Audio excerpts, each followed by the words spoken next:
Good morning class. चलिए start करते हैं। आज हम करंट अफेयर 17 और 18 सितंबर 2022 की। देखिए करंट अफेयर में जो कवरेज पॉइंट होते हैं, करंट अफेयर में हम पढ़ते कौन कौन से पॉइंट हैं वो देखो। सबसे पहले हैं इम्पॉर्टेंट डेज यानी कि महत्वपूर्ण दिवस हम लोग पढ़ेंगे।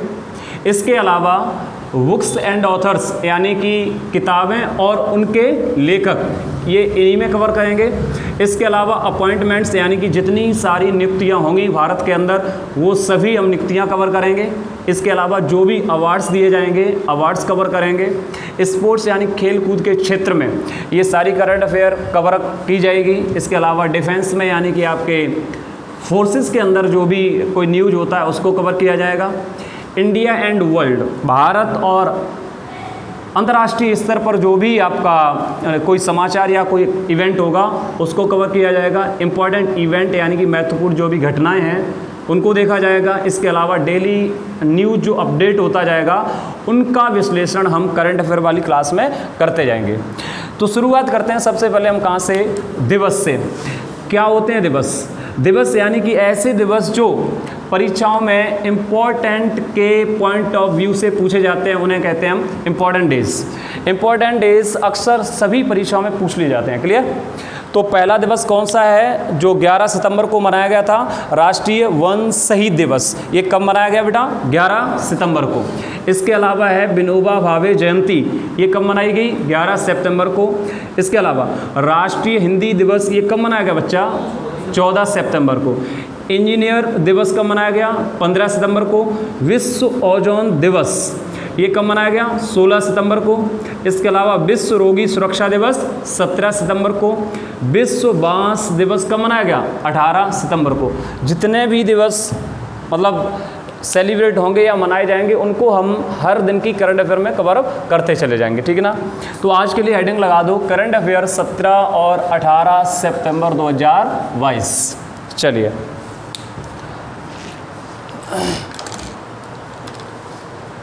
तो पहला क्वेश्चन लिखिए सभी बच्चे।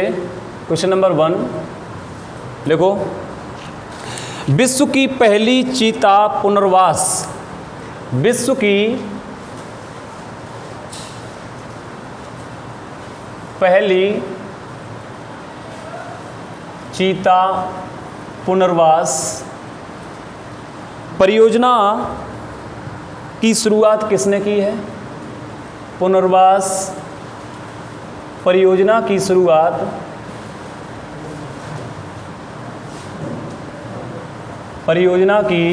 शुरुआत किसने की है?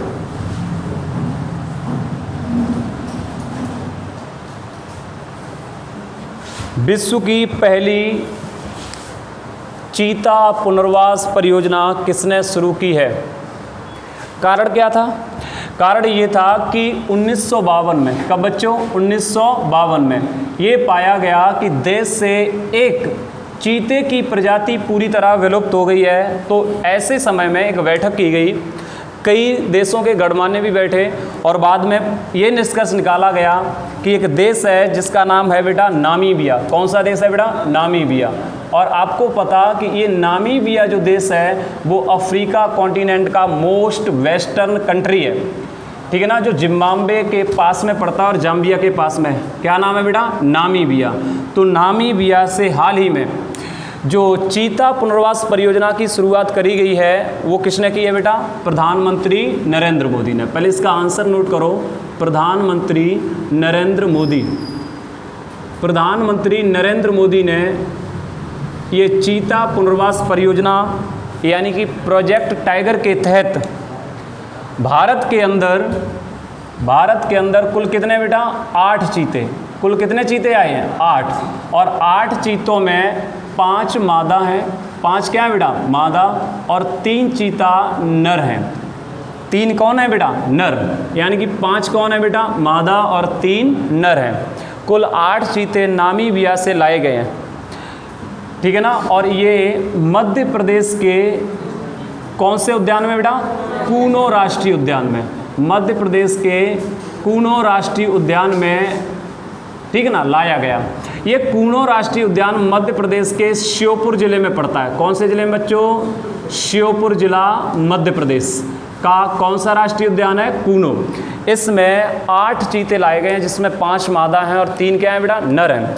ये घटना कौन सी तारीख की है बेटा? 17 सितंबर 2022 की। क्लियर? तो आपका पहला करंट अफेयर का क्वेश्चन क्लियर होता है। अगला सवाल लिखो, क्वेश्चन नंबर 2 लिखो। इंडियन एयरफोर्स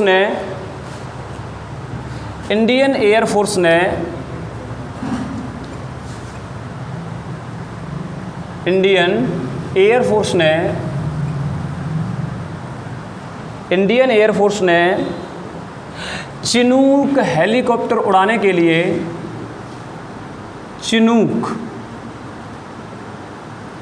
हेलीकॉप्टर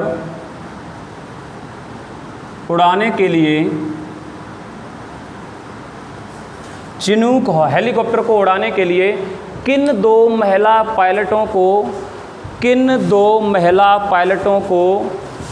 नियुक्त किया है? किन दो महिला पायलटों को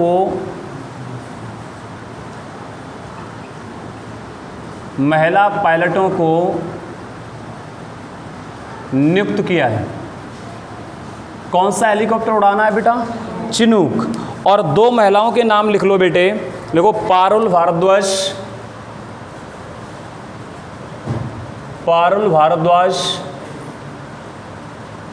और स्वाति राठौर। 2 महिला पायलट हैं। क्या नाम है इनका? पारुल भारद्वाज और स्वाति राठौर। ठीक है ना? ये दोनों पायलट चिनूक हेलीकॉप्टर को LAC line of actual control, जो भारत और चीन की एक लाइन है, क्या नाम है इसका? लाइन ऑफ एक्चुअल कंट्रोल, इस पर तैनात होगा। हेलीकॉप्टर का नाम बेटा क्या है? चिनूक। ठीक है ना? कौन उड़ाएंगी? पारुल भारद्वाज और स्वाति राठौर। इनको हाल ही में किसने अपॉइंट किया है बेटा? इंडियन एयरफोर्स ने।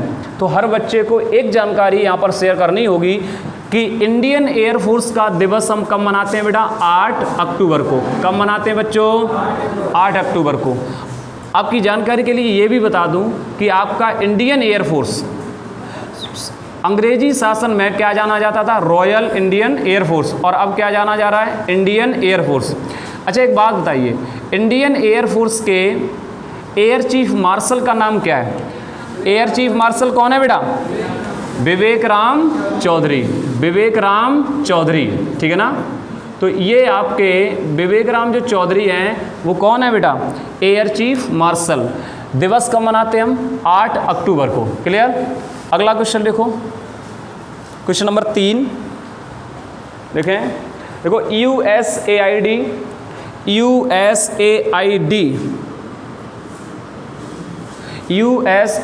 और किस संस्था ने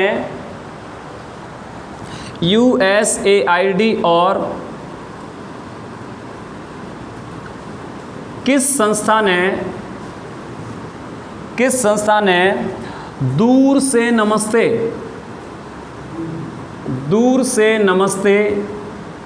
शीर्षक नामक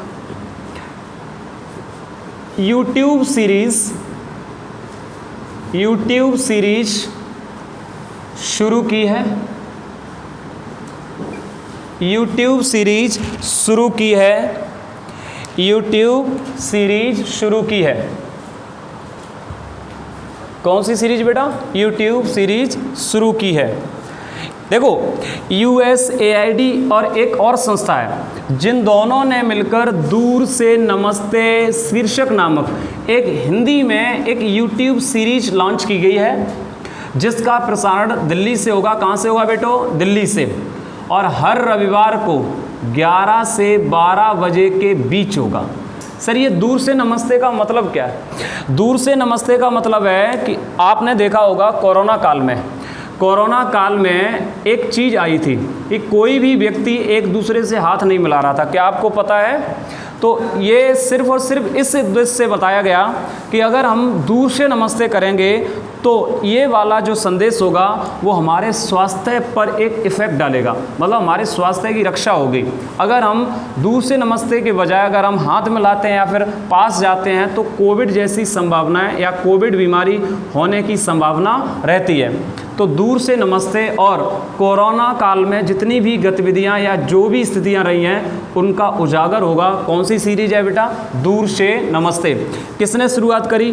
USAID यानी कि United states agency for international development, और दूसरी संस्था है जिसका नाम है, आंसर में लिखेंगे आप लोग, यूनिसेफ।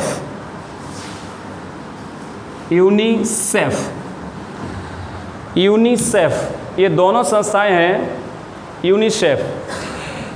इधर देखिए, यूनिसेफ की फुल फॉर्म क्या होती है? यूनाइटेड नेशंस, फिर क्या होता है? United Nations international children's and emergency fund, ठीक है ना। इसका मुख्यालय कहाँ है बच्चों? इसका मुख्यालय है न्यूयॉर्क में। कहाँ है बेटा? न्यूयॉर्क में। अच्छा, USAID का मुख्यालय कहाँ है बच्चा? इसका मुख्यालय वाशिंगटन DC में। कहाँ है बेटो? वाशिंगटन DC में, ठीक है ना। चलिए, प्रसारण कहाँ से होगा बेटा? दिल्ली से। हर रविवार 11 से 12 बजे देखना ना भूलें। शीर्षक कौन सा है? दूर से नमस्ते। चलिए अगला क्वेश्चन लिखो। देखो, भारत में पहली बार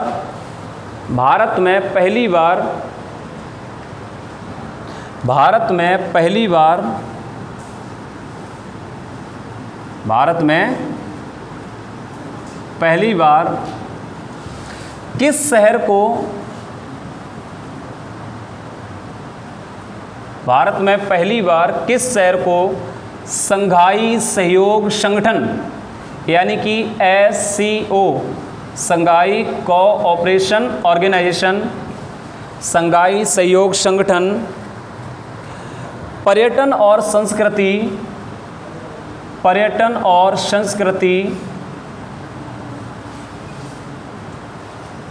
राजधानी के रूप में नामित किया गया है।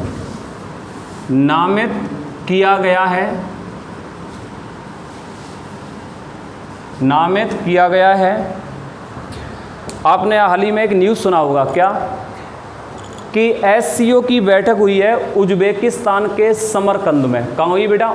उज्बेकिस्तान के समरकंद में। और ये बैठक हुई कब है? 15 सितंबर को।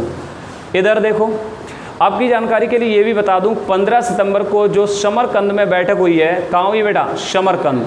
और समरकंद कहाँ, किस देश का शहर है बेटा? उज्बेकिस्तान का है।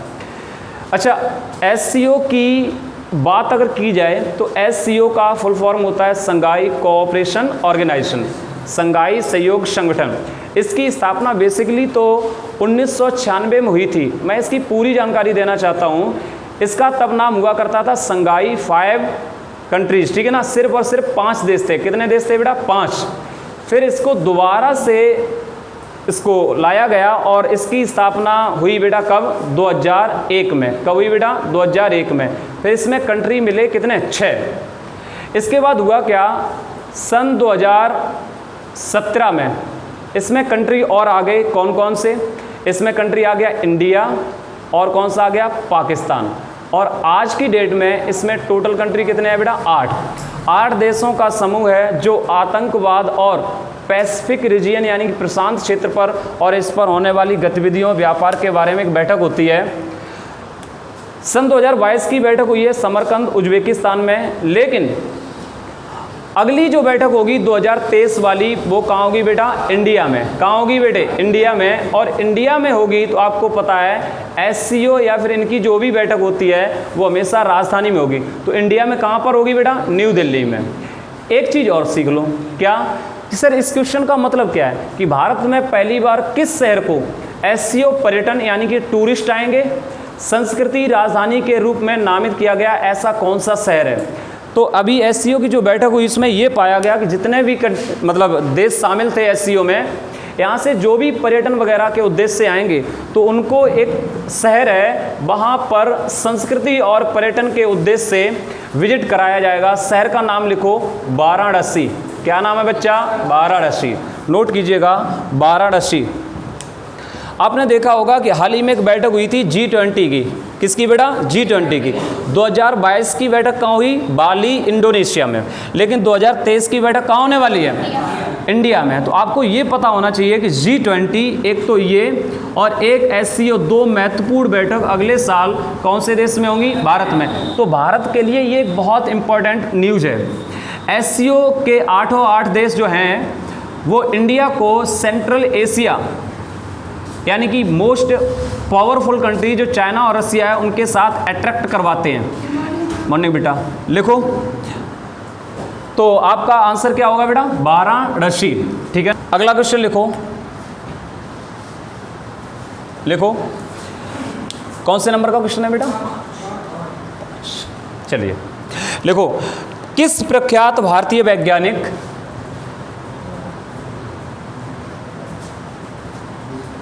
किस प्रख्यात भारतीय वैज्ञानिक किस प्रख्यात भारतीय वैज्ञानिक और पिरामल ग्रुप की कौन से ग्रुप की बेटो? पिरामल ग्रुप की वाइस चेयरपर्सन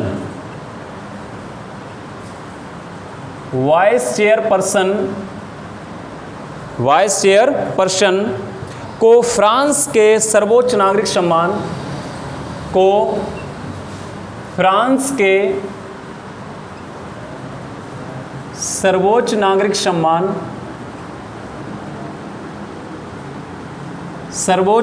सम्मान देखो, नाइट सम्मान का नाम लिखो, knight of the legion of the honour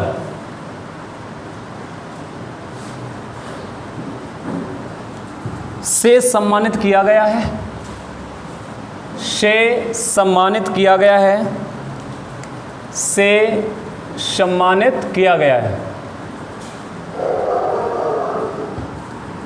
सवाल क्या है बेटा?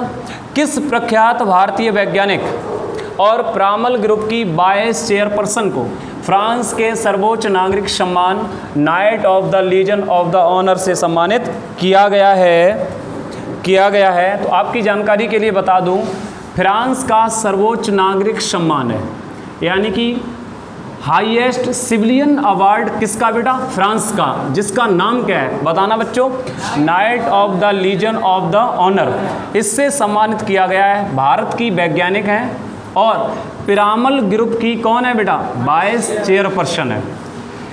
तो इनका नाम है बेटा स्वाति पिरामल। क्या नाम है बेटे? स्वाति पिरामल। पिरामल ग्रुप जिसका मुख्यालय मुंबई में है, और ये एक बहुत बड़ा, जैसे टाटा ग्रुप है, जैसे अडानी ग्रुप है, इसी टाइप का एक ग्रुप है जिसकी वाइस चेयरपर्सन कौन है बेटा? स्वाति पिरामल। ये एक भारतीय वैज्ञानिक भी हैं और हाल ही में फ्रांस का सर्वोच्च नागरिक सम्मान, जिसका नाम क्या है बेटा?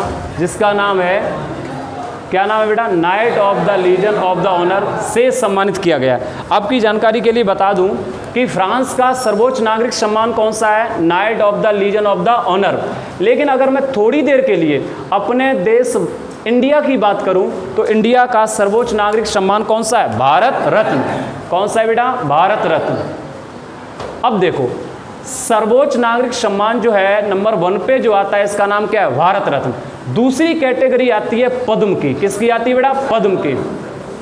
पद्म की 3 टाइप की कैटेगरी होती है। पहला होता है पद्म विभूषण। कौन सा होता है? पद्म विभूषण। और दूसरा कौन सा है? पद्म भूषण। और तीसरा कौन सा है? पद्म श्री। भारत का सर्वोच्च नागरिक सम्मान भारत रत्न। दूसरा कौन सा है? पद्म विभूषण। तीसरा कौन सा है? और चौथा कौन सा है? पद्मश्री। ऐसे ही सेना के क्षेत्र में वॉर टाइम गैलेंट्री अवार्ड दिया जाता है। सेना के क्षेत्र में कौन सा? War time gallantry award. कौन सा होता है gallantry award? War time gallantry award में सबसे बड़ा जो मेडल होता है या फिर पुरस्कार सम्मान जो होता है उसे कहते हैं परमवीर चक्र। कौन सा चक्र बेटो? परमवीर चक्र। दूसरा होता है महावीर चक्र। कौन सा है बेटा? महावीर चक्र।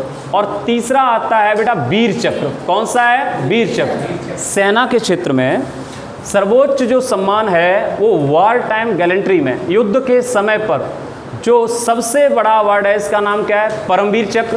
दूसरा कौन सा है? महावीर चक्र। और तीसरा कौन सा है? वीर चक्र। अगर यहीं पर देखा जाए तो पीस टाइम पर कौन है बेटा? जहाँ पर शांति की बात करी जाए, पीस टाइम, यानी कि पीस टाइम के दौरान जो अवार्ड दिया जाता है, इसमें सबसे बड़ा जो सम्मान है वो कौन सा है? अशोक चक्र। नंबर 1 पे कौन है? अशोक चक्र। पहला कौन सा है? अशोक चक्र। और दूसरा है कीर्ति चक्र। कौन सा है बेटो?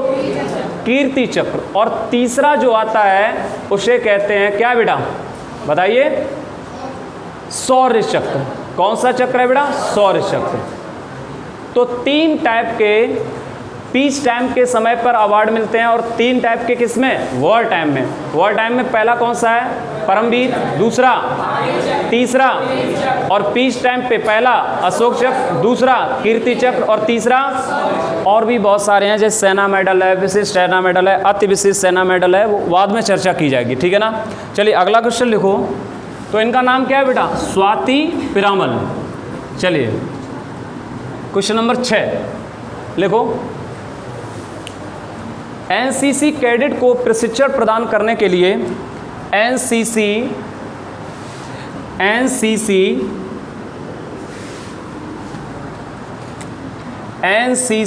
नेशनल कैडेट कॉर्प्स को प्रशिक्षण प्रदान करने के लिए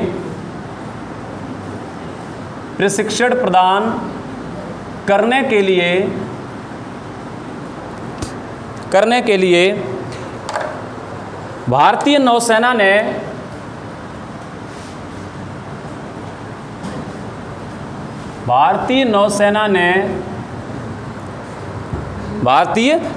ने कश्मीर में मानसबल झील पर, कौन सी झील पर बेटा? मानसबल झील पर कितने वर्ष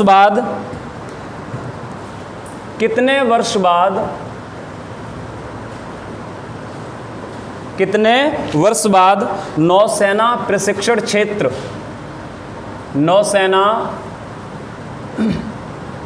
क्षेत्र शुरू किया है। सवाल है, एनसीसी को प्रशिक्षण प्रदान करने के लिए भारतीय नौसेना यानी कि इंडियन नेवी ने कश्मीर में एक जिला है जिसका नाम है गांदरबल जिला। कहाँ पड़ता है बेटा? कश्मीर में। वहीं पर एक झील है, नाम क्या है? मानसबल झील। और इस पर कुछ काफ़ी वर्ष बाद नौसेना के द्वारा पुनः से प्रशिक्षण शुरुआत की गई है। तो कारण क्या था कि पुनः शुरू करना पड़ा? इसका मतलब पहले बंद क्यों हुआ था? ठीक है ना? तो पहले एक समय था जिसमें एक ईयर थी 1990 के दौरान। कब बेटा? 1990 के दौरान वहाँ पर थोड़ी अशांति फैल गई थी। तो अशांति की वजह से यहाँ पर प्रशिक्षण को क्या कर दिया गया? बंद। और अब चल के सन 2022 में इस प्रशिक्षण को पुनः किसके द्वारा? इंडियन नेवी के द्वारा शुरू किया गया। तो 1990 में बंद हुआ, 2022 में शुरुआत हो गई, तो लगभग कितने वर्ष हो गए? 33 वर्ष हो गए। 32 नहीं, एक वर्ष और है, लिखो टोटल 33 वर्ष बाद पुनः प्रशिक्षण की शुरुआत की गई।